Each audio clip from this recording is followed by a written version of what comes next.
Hello student, how are you. I hope आप सभी ठीक होंगे।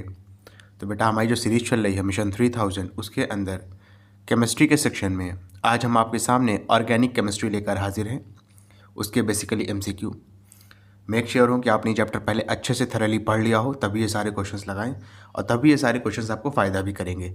चैप्टर नहीं पढ़ोगे तो क्वेश्चन समझ में नहीं आएंगे, ठीक है।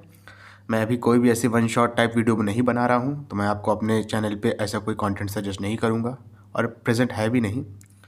आपने पढ़ा है तो वेल एंड गुड, नहीं पढ़ा है तो पहले यूट्यूब पे जाके किसी भी वेल नोन टीचर का, ठीक है, जिसने काफ़ी अच्छा पढ़ाया हो, उसका जाके पहले लेक्चर देखो, उसके बाद ये सारे क्वेश्चंस करो, आपको काफ़ी हेल्प मिलेगी एग्जामिनेशन पॉइंट ऑफ व्यू से, ठीक है। देखो, पहला क्वेश्चन क्या है, लिखा है the property of carbon to form chains and rings is called. कह रहा कार्बन की वो प्रॉपर्टी जो उसको हेल्प करती है लंबी लंबी चेन और रिंग्स बनाने में, उसको क्या कहते हैं? तो उसको कहते हैं बेटा कैटिनेशन। क्या कहते हैं? कैटिनेशन। देखो, कार्बन की दो खासियत है जिससे ये बहुत ही ज़्यादा मात्रा में माफ़ करिएगा, बहुत ही ज़्यादा मात्रा में कंपाउंड बनाने के काबिल बना है। इस यूनिवर्स में जितनी भी चीज़ें हैं उसमें से 90% चीज़ें ऑर्गेनिक है, यानी उसमें कार्बन प्रेजेंट है, कहने का मतलब है, ठीक है। तो कार्बन की दो प्रॉपर्टी होती है। एक होती है उसकी टेट्रावैलेंसी, यानी उसके पास चार, समझ रहे हो ना। देखो, टेट्रावैलेंसी का मतलब होता है कि कार्बन के टोटल नंबर ऑफ इलेक्ट्रॉन कितने होते हैं? कार्बन में 6 होते हैं। तो पहली शेल में 2 रहेंगे, दूसरी शेल में 4 रहेंगे। तो देखो, तो ये 4 आउटर मोस्ट शेल में 8 इलेक्ट्रॉन चाहिए होते हैं, इसके पास 4 मौजूद हैं। तो 4 ये क्या करता है? ये बाहर से शेयर करता है, ठीक है। ये किसी से लेता नहीं है, क्योंकि ये एक क्या है, आयनिक कंपाउंड नहीं बनाता, ये कोवेलेंट कंपाउंड बनाता है। कोवेलेंट कंपाउंड बनाता है, और कोवेलेंट कंपाउंड बनाने के लिए ये फॉर्म करता है कोवेलेंट बॉन्ड। और कोवेलेंट बॉन्ड बनता कब है बेटा? कोवेलेंट बॉन्ड बनता है शेयरिंग ऑफ इलेक्ट्रॉन से, ठीक है ना। तो एक इसकी खासियत है कार्बन की, ये टेट्रावैलेंसी शो करता है, टेट्रावैलेंसी। और दूसरी खासियत है कैटिनेशन, यानी ये लंबी लंबी चेन बनाने में सक्षम है, कैपेबल है, कैटिनेशन। ये दो खासियत है कार्बन की, जिसके कारण यूनिवर्स में ज़्यादातर कंपाउंड ऑर्गेनिक होते हैं, यानी इसमें कार्बन प्रेजेंट होता है। फर्स्ट हो गया कैटिनेशन, ठीक है। सेकंड देखो क्या है, लिखा है how many single covalent bonds are present in cyclohexane. Cyclohexane के अंदर कितने सिंगल कोवेलेंट बॉन्ड्स प्रेजेंट हैं, आपको ये बताना है। तो उसके लिए आपको पहले साइक्लोहेक्सेन का फॉर्मूला पता होना चाहिए। चलिए लिख लेते हैं। देखो, साइक्लोहेक्सेन का फॉर्मूला होता है बेटा C6H12, ठीक है। ये इसका फॉर्मूला होता है। इसका स्ट्रक्चर कैसे बनता है देख लो, C C C 3 हो गया, ठीक है। 4 5 और ये 6। कार्बन मैंने अभी बताया कितने वैलेंसी शो करता है? टेट्रावैलेंसी, यानी हर कार्बन 4 बॉन्ड बनाएगा। ये वाला कार्बन ने 2 बॉन्ड तो बना लिया है, 2 यहाँ पे बना लेगा हाइड्रोजन के साथ। उसी से ये कार्बन 2 बॉन्ड बना चुका है, तो 2 यहाँ पे बनाएगा। ये वाला कार्बन भी 2 बॉन्ड बनाएगा हाइड्रोजन के साथ। ये वाला कार्बन भी 2 बॉन्ड बनाएगा हाइड्रोजन के साथ। ये वाला कार्बन भी 2 बॉन्ड बनाएगा हाइड्रोजन के साथ, ठीक है ना। ये वाला कार्बन भी 2 बॉन्ड बनाएगा हाइड्रोजन के साथ। अब नंबर ऑफ कोवेलेंट बॉन्ड गिन लो। देखो, 1 2 3 4 5 6 7 8 9 10 11 12 13 14 15 16 17 18, यानी टोटल यहाँ पे कितने हैं? 18 कोवेलेंट बॉन्ड मौजूद हैं। 18 कोवेलेंट बॉन्ड मौजूद हैं किसमें? साइक्लोहेक्सेन के स्ट्रक्चर में। तो 18 कहाँ है बेटा? ऑप्शन नंबर बी में। ओके, नेक्स्ट देखो क्या लिखा है। लिखा है the valency of carbon atom in alkene is. कह रहा एल्कीन जो होता है उसके अंदर कार्बन की वैलेंसी कितनी होती है? तो बेटा देखो, कार्बन की वैलेंसी हमेशा 4 होती है, चाहे वो एल्केन में ले लो आप, चाहे एल्कीन में ले लो, चाहे एल्काइन में ले लो। तीनों का जनरल फॉर्मूला पता है ना? देखो मैं बता देता हूँ। एल्केन, इसका जनरल फॉर्मूला होता है CnH2n प्लस में 2। दूसरा होता है एल्कीन, इसका जनरल फॉर्मूला होता है CnH2n। और तीसरा होता है एल्काइन। क्या होता है? एल्काइन, इसका जनरल फॉर्मूला होता है CnH2n माइनस में 2। ठीक है। इसके मैं एक एक मेंबर का नाम भी लिख देता हूँ। जैसे इसका फर्स्ट मेंबर है मीथेन CH4। इसका फर्स्ट मेंबर क्या है, यहाँ पे n की वैल्यू 1 नहीं रखते हैं, यहाँ पे n की वैल्यू 2 से स्टार्टिंग होती है, तो ये हो जाएगा C2H6। और इसका फर्स्ट मेंबर है, इसकी भी हम n की वैल्यू 2 रखते हैं, 1 से स्टार्टिंग नहीं करते हैं, ठीक है। तो हो जाएगा C2H2। अब देखो स्ट्रक्चर भी बना के दिखा देता हूँ। CH4 है ना, तो इसका स्ट्रक्चर कुछ ऐसे बनता है। ये बेसिकली 3D स्ट्रक्चर होता है, लेकिन मैंने ऐसे बना दिया है आपको समझाने के लिए, ठीक है। इसका स्ट्रक्चर कैसे बनता है, कार्बन कार्बन डबल बॉन्ड होता है, ठीक है। फिर एक मिनट, C2H6 लिया क्या मैंने, नहीं C2H6 नहीं होगा, C2H4 होगा, क्योंकि यहाँ पे जब n की वैल्यू 2 रखोगे तो 2 से कितना हो जाएगा, 4 हो जाएगा, यानी हाइड्रोजन कितना होगा, 4 होगा। 4 हाइड्रोजन ऐसे बना दो। अब देखो कार्बन की वैलेंसी 4 होनी चाहिए, मैंने अभी बताया, तो 1 2 3 4, ये वाले कार्बन की भी 1 2 3 4। कार्बन 4 से ज़्यादा वैलेंसी शो नहीं कर सकता है, ठीक है। C2H6 कितना है बताओ, C2H6 का स्ट्रक्चर कैसे बनेगा, कार्बन ट्रिपल बॉन्ड कार्बन, एक हाइड्रोजन इधर, एक हाइड्रोजन इधर। समझ गया ना अच्छे से। अगर बॉन्ड एंगल लिखना चाहो तो बॉन्ड एंगल भी लिख सकते हो, बॉन्ड एंगल। बॉन्ड एंगल इस मीथेन का होता है 109 डिग्री 4 मिनट, ठीक है। या तो आप लिख सकते हो 109.4 डिग्री, ऐसे भी लिख सकते हो, या तो लिख सकते हो 104 डिग्री 4 मिनट, ऐसे लिख सकते हो। इसका बॉन्ड एंगल होता है, बॉन्ड एंगल, इसका बॉन्ड एंगल होता है 120 डिग्री, ठीक है। और इसका बॉन्ड एंगल होता है किसका, इथाइन का, 180 डिग्री, ठीक है ना। नाम भी लिख लो, ये मीथेन है, ये इथीन है, और ये आपका इथाइन है। समझ रहे हो ना, इतनी चीज़ें जान लो, इनफ है, ओके।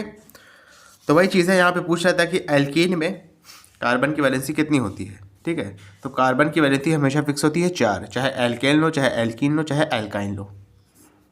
ऑप्शन नंबर C हो गया। चलो नेक्स्ट, क्या लिखा है, which of the following has the highest catenation property. कह रहा है इनमें से किसके पास सबसे ज़्यादा कैटिनेशन प्रॉपर्टी होती है।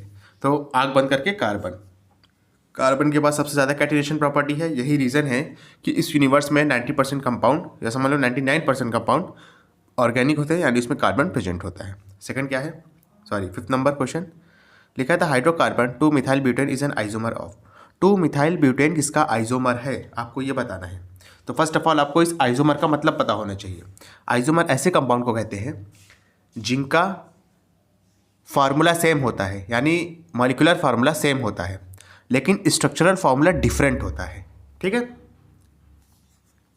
एक बार फिर से देख लो, आइसोमर किसे कहते हैं, जिनका मॉलिक्यूलर फार्मूला सेम हो, स्ट्रक्चरल फार्मूला डिफरेंट हो, या स्ट्रक्चर डिफरेंट हो, ऐसा कह सकते हो। तो यहाँ पे दिया है 2 मिथाइल ब्यूटेन, ये किसका आइसोमर है, आपको ये बताना है। तो पहले तो इसका स्ट्रक्चर बनाओ। ब्यूट है ना, ब्यूट का मतलब होता है 4, तो 4 कार्बन बना लो, 1 2 3 4। ये first position, second position, third position, fourth position. Second position पे क्या लगाना है, मिथाइल, यानी CH3, ठीक है ना। फिर यहाँ पे 3 हाइड्रोजन यहाँ पे लगाओगे, या तो ऐसे H3 लिख दो, 2 हाइड्रोजन 1 2 3, 1 हाइड्रोजन यहाँ पे लगेगा, 2 हाइड्रोजन यहाँ पे लग जाएगा, और 1 2 3 हाइड्रोजन यहाँ पे लग जाएगा, ठीक है। H3 को काट को अच्छे से लिख लो, H3 को काट के अच्छे से लिख लो, एक H यहाँ पे, एक H यहाँ पे, और एक H यहाँ पे, ठीक है। तो देखो 2 पर मिथाइल लगा है, फिर 1 2 3 4, 4 कार्बन है तो ब्यूट लग गया, और सब में सिंगल बॉन्ड है तो N लग गया, ठीक है। 2 मिथाइल ब्यूटेन। कह रहा है ये किसका आइसोमर है, तो देखो नंबर ऑफ किसका आइसोमर है, ये निकालने के लिए आप बेसिकली नंबर ऑफ कार्बन को गिन लो। कितने कार्बन है, 1 2 3 4, और ये वाला 5 कार्बन है, तो 5 कार्बन चेन का स्ट्रेट चेन बना दो, 1 2 3 4 5। यहाँ पे H3 लगा दो, इधर भी H3 लगा दो, ठीक है। H यहाँ पर लग जाएगा, H यहाँ पर लग जाएगा, H और H यहाँ पर लग जाएगा। तो 1 2 3 4 5, इसको क्या लिखोगे? पेंटेन लिखोगे। ठीक है, यानी पेंटेन की अगर ब्रांचिंग कर दी जाए एक कार्बन की तो उसका आइसोमर बन जाएगा, जिसको आप कहेंगे 2 मिथाइल ब्यूटेन। तो 2 मिथाइल ब्यूटेन किसका आइसोमर है? पेंटेन का। समझ गए ना अच्छे से? चलो एन पेंटेन लिखा है ना, तो यही है आपका। ओके, नेक्स्ट देखो क्या है लिखा है, N unsaturated hydrocarbon having a triple covalent bond has 50 hydrogen atoms in its molecule. कह रहा है एक अनसैचुरेटेड हाइड्रोकार्बन है जो कि ट्रिपल बॉन्डेड है, उसके पास 50 कार्बन एटम, माफ़ करिएगा 50 हाइड्रोजन एटम प्रेजेंट है, तो नंबर ऑफ कार्बन एटम कितने होंगे? आसान क्वेश्चन है, लेकिन कैसे करेंगे देखो। अब देखो ट्रिपल कोवेलेंट बॉन्ड है, तो ट्रिपल कोवेलेंट बॉन्ड मौजूद किस में होता है? एल्काइन में ना। ठीक है, एल्काइन का जनरल फॉर्मूला क्या होता है? CnH2n-2, यही होता है ना। तो देखो आपको क्वेश्चन से ये तो पता चल गया कि ये एल्काइन की बात कर रहे हैं। एल्काइन का जनरल फॉर्मूला आता है CnH2n-2। ठीक है, यहाँ पे नंबर ऑफ हाइड्रोजन दिया हुआ है, नंबर ऑफ हाइड्रोजन दिया हुआ है कितना? 50। यानी आप कह सकते हो कि 2n-2 की वैल्यू कितनी दी है? 50 दी है। तो यहाँ से बेसिकली हमको n की वैल्यू निकालनी है, क्योंकि नंबर ऑफ कार्बन आइटम यहाँ पे कितना है? n है, तो यहाँ से n की वैल्यू निकाल लोगे। 2n-2 की वैल्यू 50 दी है, n की वैल्यू निकाल लो। -2 इधर जाएगा तो +2 हो जाएगा, 50 में +2 करेंगे तो 52 हो जाएगा। n की वैल्यू कितनी आ गई? 52/2, 2 1 जा 2, 26 है, तो n की वैल्यू कितनी आ गई? 26 आ गई। क्लियर है अच्छे से? Okay, option number D correct हो जाएगा। चलो नेक्स्ट क्वेश्चन क्या लिखा है देखो, लिखा है 2 isomeric compound having general formula C2H6O are. अब देखो कह रहा है एक जनरल फॉर्मूला आपको दिया हुआ है C2H6O, कह रहा है इसके अगर 2 आइसोमेरिक कंपाउंड बनेंगे तो इसमें से कौन कौन से बनेंगे। ठीक है, पहली चीज़ आप यहाँ पे ऑप्शन नंबर बी में ये डाईमिथाइल ईथर दिया है आपको, अल्कोहल गलत दिया था जहाँ से भी क्वेश्चन लिया गया है। ठीक है, अब देखो मैं आपको देख के ही बता दूंगा। देखो यहाँ पे 2 कार्बन है, 2 कार्बन में कभी भी मिथेनॉल नहीं बन सकता है। समझ रहे हो ना मेरी बात? मिथेनॉल में मिथ का मतलब होता है 1 कार्बन, तो यहाँ पे 1 कार्बन होगा, तो ये वाला ऑप्शन तो कट गया। यहाँ पर भी देखो मिथेनॉल दिया है, तो ये वाला ऑप्शन भी नहीं होगा।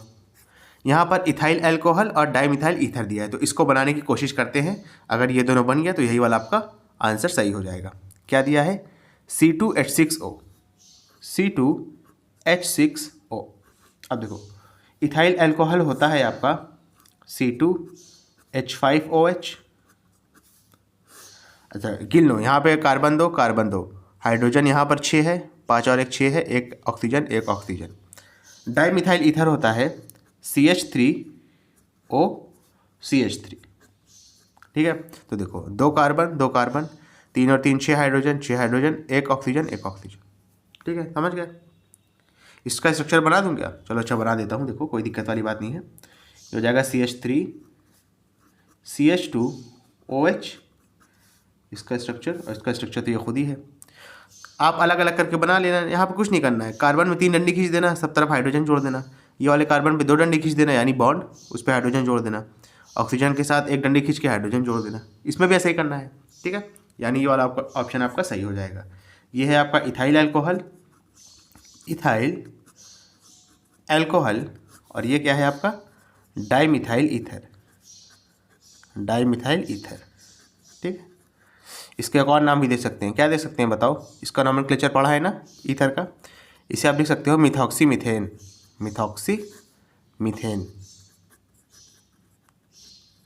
ठीक है, इसे इथाइल अल्कोहल कह लो या इथेनॉल कह लो,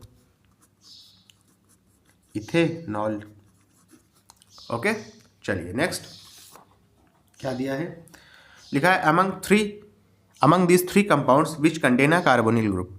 कह रहा है इनमें से कौन से कंपाउंड के पास कार्बोनिल ग्रुप प्रेजेंट होगा।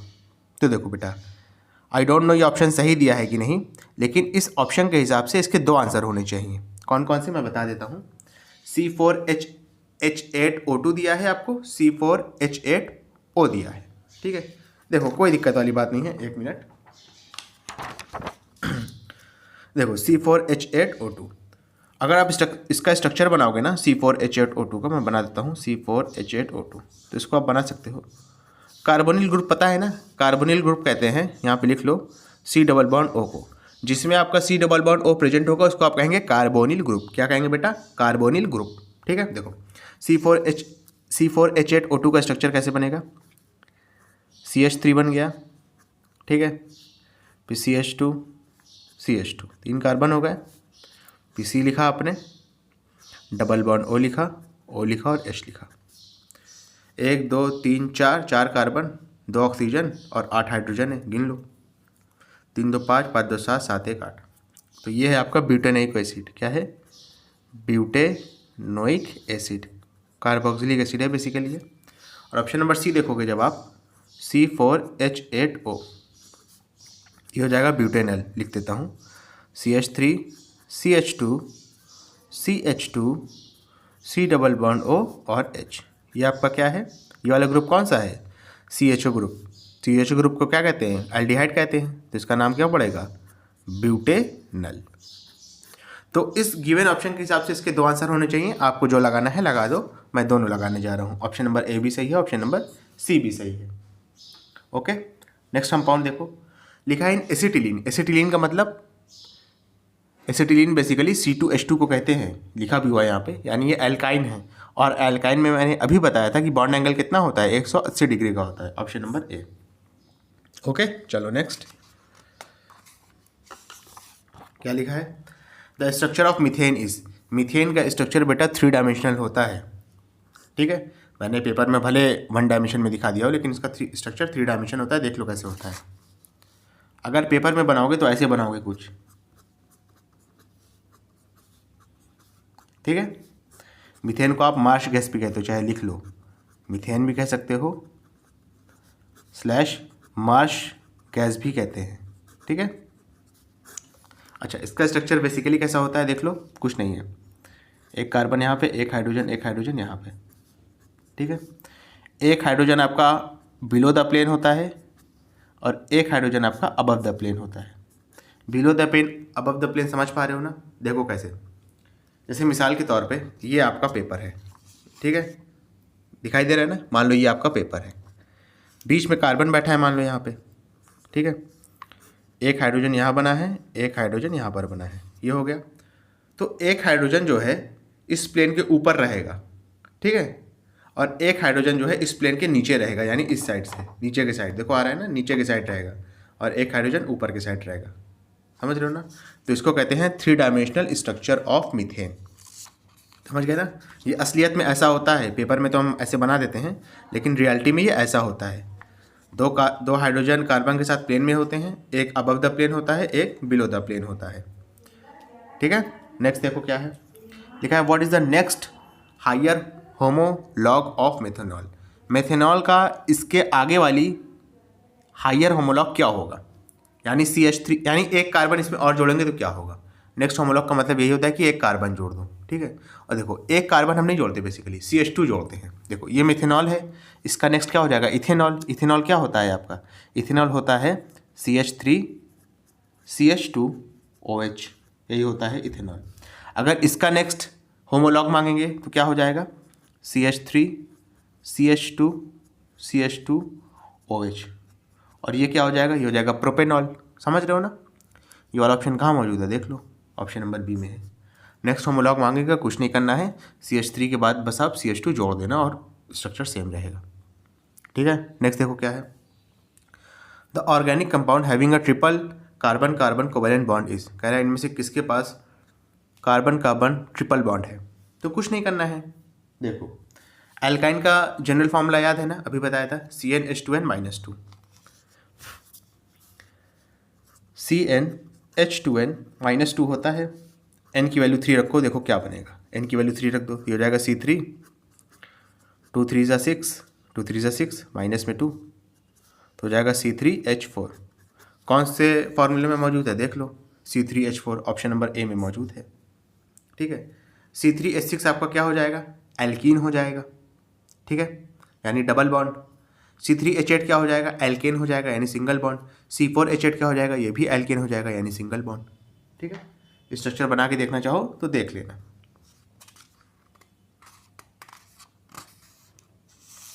देखो क्या लिखा है, the IUPAC name of the compound, कह रहा है इसका आईयूपीएसी नेम क्या है। ठीक है, अब देखो बहुत आसान है। नंबरिंग उधर से करते हैं हम हमेशा जिधर से बॉन्ड पहले आता है। यहाँ ट्रिपल बॉन्ड मौजूद है ना, तो नंबरिंग उधर से करेंगे जिधर से ट्रिपल बॉन्ड पहले आएगा। इधर से नहीं करेंगे, इधर से 1 2 पे आ रहा है, लेफ्ट हैंड साइड से करेंगे तो ये फर्स्ट पे आएगा। First, second, third. कितने कार्बन है? 3 कार्बन है, तो प्रोप हो जाएगा। फर्स्ट पे क्या हो जाएगा? ट्रिपल बॉन्ड है यानी आइन, यानी प्रोप 1 आइन। कौन से ऑप्शन में मौजूद है? ऑप्शन नंबर ए में। ओके, नेक्स्ट देखो, लिखा IUPAC name of the above mention compound is. बहुत आसान है बेटा ये तो। देखो नंबरिंग हम उधर से करेंगे, चाहे इधर से कर लो चाहे इधर से कर लो, सेम रहेगा। 1 2 3 1 2 3। हमारा मकसद ये होना चाहिए, यानी एम, कि जो मीथेन है ना, यानी जो दो मिथाइल ग्रुप लगा है बेसिकली CH3, वो पहले आए। तो इधर से हम नंबर करेंगे तो भी सेकंड नंबर पे आ रहा है, राइट हैंड साइड से करेंगे तो भी सेकंड नंबर पे आ रहा है। ठीक है, तो 1 2 3, 2 पे कितने हैं? 2 मिथाइल है ना, तो हो जाएगा 2,2 डाई मिथाइल। 3 कितने कार्बन है? 1 2 3 प्रोपेन। 2 पर 2,2 2 मिथाइल हैं तो डाई मिथाइल। 1 2 3 3 कार्बन है तो प्रोपेन हो जाएगा। अच्छा, एन क्यों लगाएंगे? क्योंकि सिंगल बॉन्ड है। डबल बॉन्ड होता तो प्रोपीन लग जाता। ठीक है, ट्रिपल बॉन्ड होता तो प्रोपाइन लग जाता। समझ रहे हो ना? ऑप्शन नंबर ए हो गया। नेक्स्ट देखो क्या है, halogenation of alkene can be carried out in. कह रहा है अगर एल्कीन का हेलोजिनेशन मतलब हेलो ग्रुप उसमें जोड़ देना। एल्कीन में अगर हेलो ग्रुप कोई सा जोड़ दोगे तो वो किसकी प्रेजेंस में होता है? तो इसका बहुत आसान आंसर है, यूवी लाइट के प्रेजेंस में होता है। रिएक्शन भी देख लो, बता देता हूँ। ठीक है, देखो समझो, अगर आप C2H4 ले रहे हो और इसका क्लोरीनेशन, हेलो ग्रुप में कौन कौन सा होता है? हेलोजन ग्रुप में फ्लोरीन, क्लोरीन, ब्रोमीन, आयोडीन, ये सब होता है ना। और इस पर अगर यूवी लाइट के प्रेजेंस में इसका रिएक्शन करा दो तो ये हो जाएगा आपका, क्या हो जाएगा? CH2Cl और CH2Cl। समझ रहे हो ना? देखो यहाँ पे डबल बॉन्ड है, डबल बॉन्ड टूट के सिंगल बॉन्ड बन गया और दोनों पे एक एक क्लोरीन, दोनों कार्बन पे एक एक क्लोरीन जुड़ गया। समझ रहे हो ना? चलिए इसके बाद नेक्स्ट क्वेश्चन, यूवी लाइट हो जाएगा आपका आंसर। नेक्स्ट क्वेश्चन क्या है, acetylene polymerises into benzene by joining. ये अच्छा क्वेश्चन है, लेकिन जब तक ये आपको आएगा नहीं आप कर नहीं पाओगे। एसिटिलीन का पहली बात तो फार्मूला पता होना चाहिए। एसिटिलीन होता है C2H2। देखो एसिटिलीन बेसिकली एल्काइन फैमिली का है, फर्स्ट मेंबर है। CnH2n-2 उसका जनरल फार्मूला होता है। n की जगह पे 2 रख दो तो C2H2 बन जाएगा। एसिटिलीन C2H2 बना। इसका 3 मोल ले लेंगे आप। समझ रहे हो मेरी बात? इसका कितना मोल लेंगे बेटा? इसका आपने 3 मोल ले लिया। रेड हॉट कॉपर ट्यूब में, रेड हॉट कॉपर ट्यूब में अगर आप इसको रिएक्शन कराते हो, ठीक है, तो ये पॉलीमराइज हो जाएगा। पॉलीमराइज का मतलब होता है कि अपनी लंबी सी चेन बना लेगा, जिसको आप कहते हो बेंजीन, C6H6। ठीक है, इसको क्या कहते हो? बेंजीन कहते हो। इसका अगर स्ट्रक्चर देखना चाहो तो देख लो कैसा होता है। साइक्लोहेक्सेन का बनाया था ना इसी वीडियो में, उसी तरीके से होता है, बस ऑल्टरनेट पर डबल बॉन्ड लगे होते हैं। क्या होता है देख लो, 1 2 3 4 5 6। अल्टरनेट का मतलब होता है कि एक छोड़ एक। यहाँ पे डबल बॉन्ड लगाया तो यहाँ पर नहीं लगाएंगे, यहाँ पे लगा देंगे, यहाँ पर नहीं लगाएंगे, यहाँ पे लगा देंगे। ठीक है, अब देखो ये कार्बन की 3 वैलेंसी पूरी है, 1 2 3, चौथा यहाँ पे लगा दिया हाइड्रोजन। ठीक है ना, ये कार्बन की भी 3 पूरी है, 1 2 3, तो एक हाइड्रोजन यहाँ पे, उसी तरीके से एक हाइड्रोजन यहाँ पे, एक हाइड्रोजन यहाँ पे, एक हाइड्रोजन यहाँ पे और एक हाइड्रोजन यहाँ पे। सीधा सा आंसर है बस। ठीक है, ये आपका बेंजीन का स्ट्रक्चर है। C2H2 का तो जानते हो आप स्ट्रक्चर, नहीं जानते हो तो देख लो। C ट्रिपल बॉन्ड C, एक H इधर एक H इधर। ओके, ये आपका क्या है? ये आपका एसिटिलीन है, एसिटिलीन। ओके, चलो नेक्स्ट कौन सा हो जाएगा? कितने मॉलिक्यूल लेंगे? 3 मॉलिक्यूल लेना पड़ेगा आपको। लिखा है which hydrocarbon is present in our cooking cooking gas यानी बेसिकली एलपीजी की बात कर रहा है, लिक्विफाइड पेट्रोलियम गैस। कह रहा है इनमें से कौन सा हाइड्रोकार्बन प्रेजेंट होता है, तो ये आपका बहुत ही फैक्ट वाला क्वेश्चन है, ब्यूटेन प्रेजेंट होता है। ठीक है, नेक्स्ट देखो क्या है, name the poisonous gas produce on incomplete combustion of fuel. अब देखो किसी भी फ्यूल का अगर कंप्लीट कंबस्शन होता है तो कार्बन डाइऑक्साइड निकलती है, लेकिन अगर इनकम्प्लीट कंबस्शन हो गया किसी फ्यूल का, यानी फ्यूल को अगर प्रॉपर ऑक्सीजन नहीं मिला जलने के लिए, तो वो बनाता है कार्बन मोनोऑक्साइड गैस, जो कि जहरीली होती है। ऑप्शन नंबर ए हो जाएगा। अब देखो आपने इसका मैं आपको रियल लाइफ एग्जांपल भी दे देता हूँ। आपने सुना होगा कि बड़े बूढ़ों ने कहा है, आपने सुना होगा कि बड़े बूढ़े कह के मरे हैं, क्योंकि उन्होंने देखा होगा किसी को मरते हुए अपने ज़माने में, या सुना होगा किससे कहानियों में, कि ठंडी के मौसम में कभी भी अगर आग सेको तो बंद कमरे में नहीं सेकना चाहिए। सुना है ये बात? क्यों? यही रीज़न है, क्योंकि जब आप कमरा बंद करे रहोगे ना, तो कोयले को या लकड़ी को या जो भी चीज़ आप जला रहे हो अंदर अंगीठी में, उसको प्रॉपर ऑक्सीजन नहीं मिलेगा। जब प्रॉपर ऑक्सीजन नहीं मिलेगा तो वो कार्बन मोनोऑक्साइड बना लेगा गैस जलने के बाद। ठीक है, लकड़ी या कोयला जो भी। और कार्बन मोनोऑक्साइड क्या करती है, आपके हार्ट में या बेसिकली ब्लड वेसल में होमोग्लोबिन को ऑक्सीजन कैरी करने से रोकती है। ठीक है, होमोग्लोबिन का काम होता है ऑक्सीजन को कैरी करके एक जगह से दूसरी जगह पहुंचाना। वो उस चीज़ को, होमोग्लोबिन को, उस काम से रोकता है कार्बन मोनोऑक्साइड। तो आपका इवेंचुअली क्या हो जाता है, आपकी घुटन के मारे आपकी मौत हो सकती है। चलो नेक्स्ट क्या लिखा है। अब देखो ये बेसिकली क्या है, ट्रिपल बॉन्ड है, यानी इथाइन है। इथाइन में H2 जोड़ना है, यानी इसका हाइड्रोजनेशन, यानी इसमें हाइड्रोजन जोड़ा जा रहा है ना, तो उसका हाइड्रोजनेशन हो रहा है, आपको ये चीज़ मिल रहा है। तो कह रहा है किसके प्रेजेंस में होगा, कौन सा कैटेलिस्ट इस्तेमाल होगा। तो कैटेलिस्ट का नाम आपको बेसिकली याद ही करना पड़ेगा, ये वाला कैटेलिस्ट है। पैलेडियम ले लो, चाहे बेरियम सल्फेट ले लो, चाहे क्यूनोलीन ले लो। Option number B. कब होता है, जब आपको ट्रिपल बॉन्ड को में हाइड्रोजन जोड़ना हो और डबल बॉन्ड बनाना हो, या बेसिकली कहूँ कि आपने इथाइन लिया है, हाइड्रोजनेशन उसका कराया, इथीन बनाना है, इथेन नहीं, इथीन बनाना है, तो आप किसके प्रेजेंस में करोगे, ये वाले कैटेलिस्ट के प्रेजेंस में, PD, BaSO4 या क्यूनोलिन। नेक्स्ट देखो, which of the following hydrocarbon undergo addition reactions. कह रहा है इनमें से कौन सा एडिशन रिएक्शंस पे जा सकेगा। तो देखो एडिशन रिएक्शन बेटा सिर्फ और सिर्फ आपके डबल बॉन्ड और ट्रिपल बॉन्ड देते हैं, सिंगल बॉन्ड नहीं देता है, इस बात का ध्यान रखना। समझ गए ना मैंने क्या कहा। एडिशन रिएक्शन, अब देखो सिंगल बॉन्ड कैसे देगा, कम से कम ये सिंगल बॉन्ड ही बना सकता है। मिसाल के तौर पर अगर CH4 मीथेन लो तो कम से कम ये एक ही बॉन्ड बना सकता है।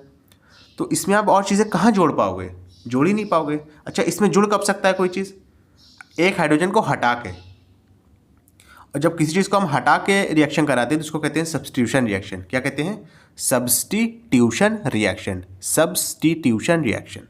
ठीक है, तो एडिशन रिएक्शन हमेशा कौन सा देगा, या तो ट्रिपल बॉन्ड वाला देगा या तो डबल बॉन्ड वाला देगा, यानी या तो एल्कीन देगा या तो एल्काइन देगा। एल्केन आपका सब्स्टिट्यूशन रिएक्शन देता है, एडिशन रिएक्शन नहीं देता है। ठीक है, अब डबल बॉन्ड ट्रिपल बॉन्ड देख लो। देखो C2H6 ये तो आपका सिंगल बॉन्ड है, तो ये कट गया आपका ऑप्शन। CH4 ये भी आपका एल्केन है, सिंगल बॉन्ड है, ये भी कट गया ऑप्शन। ये देखिए ये वाला बचा है।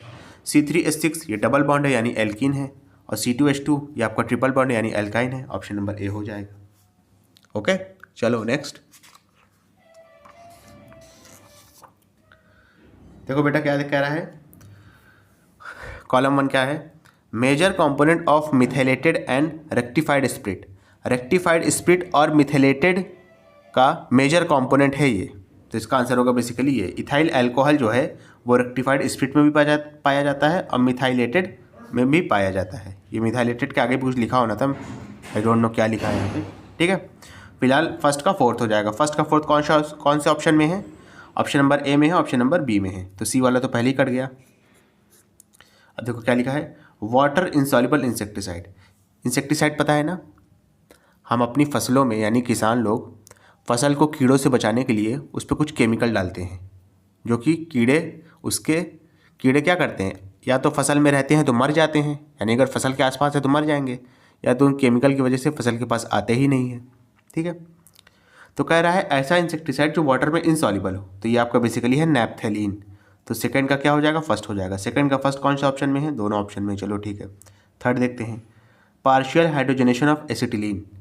एसिटिलीन का पार्शियल हाइड्रोजनेशन करना है, यानी एसिटिलीन का मतलब क्या होता है, इथीन, इथीन में हाइड्रोजन जोड़ना है, ठीक है, समझ रहे हो? एक मिनट, एसिटिलीन होता है आपका इथाइन, माफ़ करिएगा, एसिटिलीन होता है इथाइन, लिख लो इथाइन। इथाइन का फॉर्मूला क्या होता है? C2H2। इसमें आपको हाइड्रोजन जोड़ना है, इसमें हाइड्रोजन जोड़ोगे तो क्या हो जाएगा? 2 हाइड्रोजन जोड़ेगा तो C2H4 हो जाएगा, ठीक है। ऑप्शन नंबर क्या हो जाएगा? थर्ड का सेकंड किस में है? फर्स्ट वाले में है, तो ऑप्शन नंबर ए करेक्ट हो गया, ठीक है। पार्शियल हाइड्रोजनेशन ऑफ एसिटिलीन कर लोगे ना, नहीं कर लोगे तो देख लो यहाँ पे, आपने C2H2 लिया, इसका बेसिकली हाइड्रोजनेशन करा दिया, ठीक है, तो क्या बन जाएगा? C2H4 बन जाएगा, ठीक है। चलो नेक्स्ट,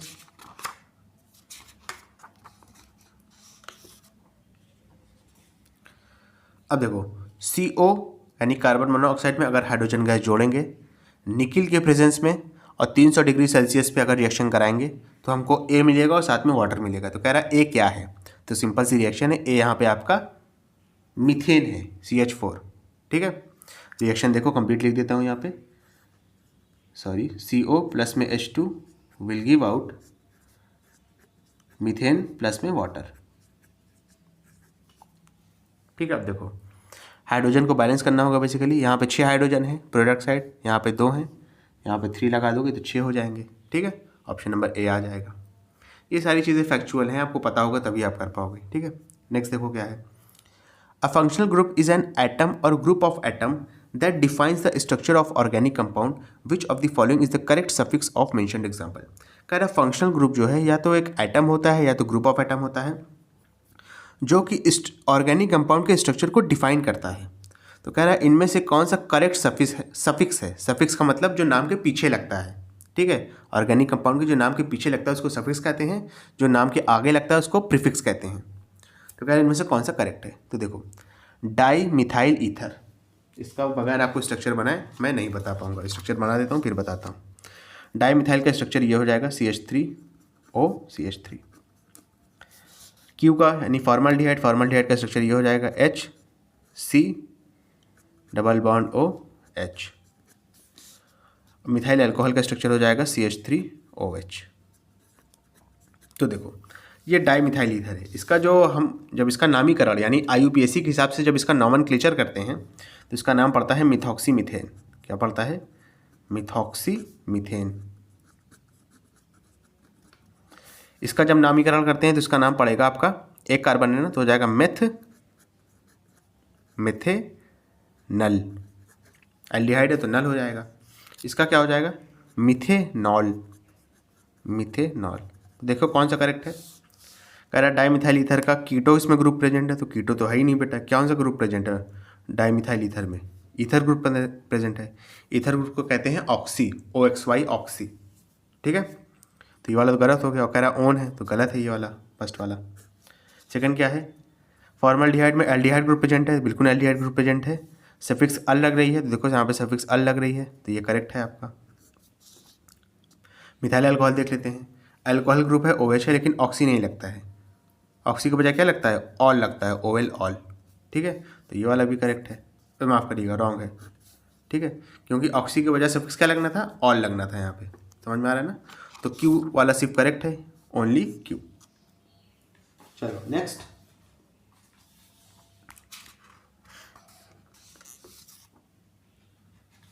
क्या लिखा है? Compounds having the same molecular formula but different structural formula are known as isomer. कह रहा ऐसे कंपाउंड जिनका मॉलिक्यूलर फार्मूला तो सेम हो लेकिन स्ट्रक्चर डिफरेंट हो या स्ट्रक्चरल फार्मूला डिफरेंट हो तो उसको आइसोमर कहते हैं। ये बात बिल्कुल 110% करेक्ट है। Which of the following statement is correct with respect to isomerism. कह रहा P और Q स्टेटमेंट में से कौन सा करेक्ट है अगर आइसोमेरिज्म को लेकर बात किया जाए। पहला क्या है?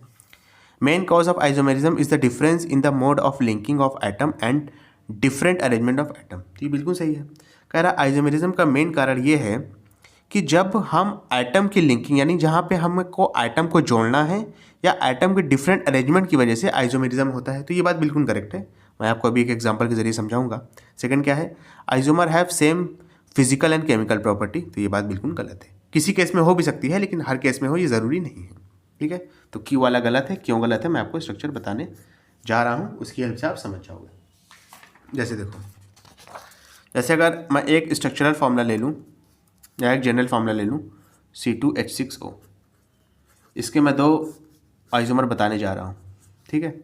एक है आपका C2H5OH, देख लो 2 कार्बन 6 हाइड्रोजन 1 ऑक्सीजन, ये है आपका एल्कोहल, इथाइल एल्कोहल है बेसिकली, जो इंसान शराब के तौर पे पीता है, ठीक है।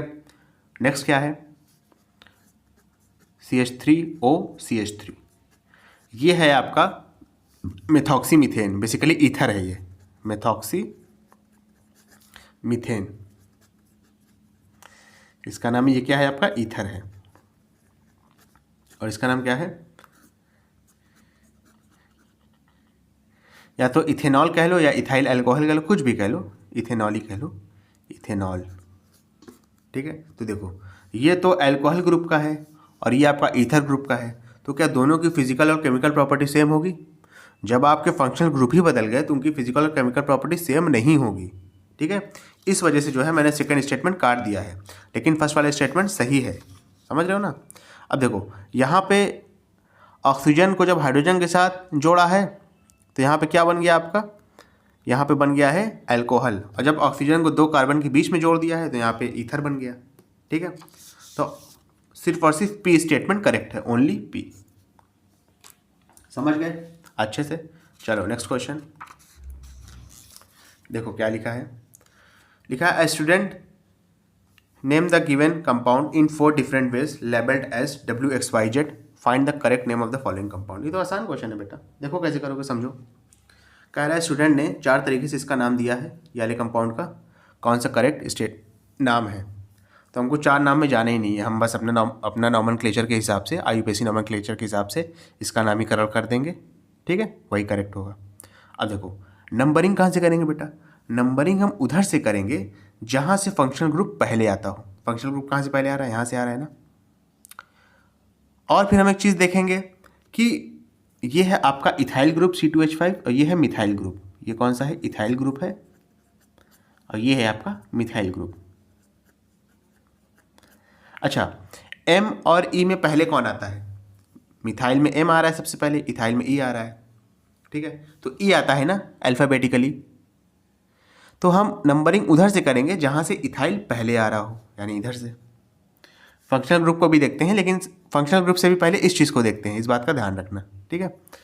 फंक्शनल ग्रुप से पहले क्या देखते हैं, ये जो आपका ब्रांच लगी हुई है उसमें मिथाइल है, इथाइल है, प्रोपाइल है, तो अल्फ़ाबेटिकली कौन पहले आता है वहाँ से स्टार्टिंग करते हैं। ये पहले आ रहा है, फर्स्ट पे, second, third position, fourth position, fifth position, ठीक है। तो देखो सेकेंड पे इथाइल हो जाएगा, 4 पे क्या हो जाएगा, एक मिथाइल यहाँ पे है, एक मिथाइल यहाँ पे है, तो 2 इथाइल, 4,4 डाई मिथाइल, और कितने कार्बन है, 1 2 3 4 5 पेंटेन, और 1 पे क्या लगा है, अल्कोहल लगा, यानी ऑल, यानी 2 methyl 4,4 di methyl pentane 1 all. कौन सा ऑप्शन में है, ऑप्शन नंबर ए में। ऑप्शन नंबर ए का मतलब क्या है, W, यानी W वाला सही इसका नेम है इस कंपाउंड का, ठीक है। चलो नेक्स्ट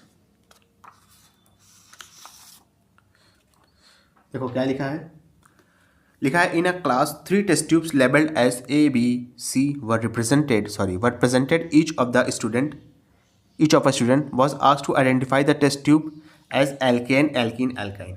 कह रहा है A, B, C 3 ट्यूब दिया गया, अब तीनों में बताना है कि इसमें से एल्केन कौन सा है, एल्कीन कौन सा है और एल्काइन कौन सा है, ठीक है, बता लेंगे। देखो उसके बाद क्या दिया गया है, to each of the test tube bromine solution in CCl4 was added in test tube A, B color decolorizes while test tube C does not show any change। इसके लिए आपको टेस्ट ये वाला पता होना चाहिए, मैं बता देता हूँ। देखो जब भी हम एल्केन, एल्कीन, एल्काइन का टेस्ट करते हैं तो 2 चीज़ से करते और भी चीज़ें हैं, लेकिन जो आपके कोर्स में और जिस क्वेश्चन में दिया हुआ है उसका मैं बताऊँगा सिर्फ उस रीजन के बारे में, ठीक है। पहले हम लेते हैं ब्रोमीन वाटर, यानी Br2 in the presence of CCl4, ठीक है। अब देखो समझना, ये जो है एल्केन के साथ रिएक्शन नहीं देता है, ठीक है। एल्कीन और एल्काइन के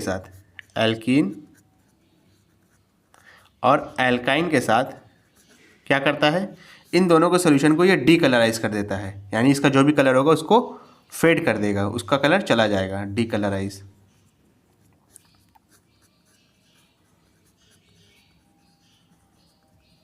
ठीक है। उसके बाद इसने जो है एक और रीजन का इस्तेमाल किया है, वो यहाँ पे दिया हुआ है ammoniacal cuprous chloride. Ammoniacal cuprous chloride जिसका फॉर्मूला होता है Cu2Cl2, अमोनिकल क्यूप्रस क्लोराइड का। ठीक है, अमोनिकल का मैंने नहीं लिखा है, यहाँ भी क्यूप्रस क्लोराइड का लिख दिया है। और इसका भी देख लो, ये आपका एल्केन और एल्कीन के साथ, ठीक है, कोई भी रिएक्शन नहीं देता है, नो रिएक्शन देता है। लेकिन एल्काइन के साथ क्या करता है, एल्काइन के साथ ये बनाता है रेडिश ब्राउन पीपीटी। क्या बनाता है, रेडिश ब्राउन प्रेसिपिटेट बनाता है। अब जो मैंने आपको इन्फॉर्मेशन दी है उसके हिसाब से हम सिलेक्ट कर लेंगे, समझ गए ना। Bromine water in the presence of carbon tetrachloride यानी CCl4 में एल्केन रिएक्शन नहीं देता है। तो पहले ये देखो कि फर्स्ट वाले में जब आपने bromine water in the presence of CCl, तो कौन सा रिएक्शन नहीं दे रहा, कौन सा टेस्ट ट्यूब, जो सा टेस्ट ट्यूब रिएक्शन नहीं दे रहा होगा वो एल्केन हो जाएगा। ठीक है, पहले ये देखो। तो देखो test tube A and B colour decolourises, यानी जब ब्रोमीन वाटर को in the presence of CCl जब A और B में डाला गया तो ये दोनों डीकलराइज हो गए। डीकलराइज कौन होता है, देखो डीकलराइज कौन होता है, एल्केन और एल्कीन। यानी ये तो तय बात है कि A और B में से एल्केन एल्काइन ही होगा, या तो A एल्केन होगा B एल्काइन होगा, या तो A एल्काइन होगा B एल्कीन होगा, ये हो सकता है। C ले दे के बचा क्या, एल्केन ही बचा। C में भी पढ़ लेते हैं, C में क्या हो रहा है, while test tube C does not show any change, वही है, C क्या कर रहा है, कोई चेंज नहीं कर रहा है। तो bromine water in the presence of CCl4 कौन सा चेंज नहीं करता है, मैंने अभी बताया था, देखो यहाँ पे एल्केन नहीं करता है, यानी C क्या हो गया, एल्केन हो गया। C देखो एल्केन कौन कौन से ऑप्शन में मौजूद है, ऑप्शन नंबर C में मौजूद है, ऑप्शन नंबर B में मौजूद है। ऑप्शन नंबर A आपका गलत हो गया, ऑप्शन नंबर D भी क्या हो गया, गलत हो गया। ठीक है, अब नेक्स्ट पढ़ो।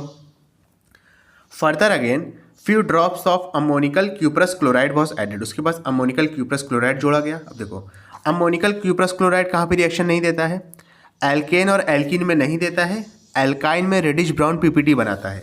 बस हमको ये देखना है कि रेडिश ब्राउन पीपीटी कहाँ बन रहा है, कौन वाले में बन रहा है। तो देखो few drops of ammoniacal cuprous chloride was added, no change was observe in C while test tube in B।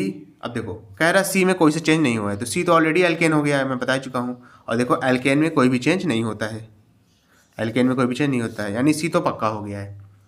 उसके बाद क्या करा, while test tube B red PPT of copper acetylide was formed and pick correct answer. अब वही है, test tube B में क्या बना है, रेडिश ब्राउन पीपीटी बना है। ठीक है, red PPT of copper, reddish brown PPT होता है बेसिकली। तो B वाला क्या हो जाएगा, एल्कीन हो जाएगा, क्योंकि एल्काइन में ही रेडिश ब्राउन पीपीटी बनता है।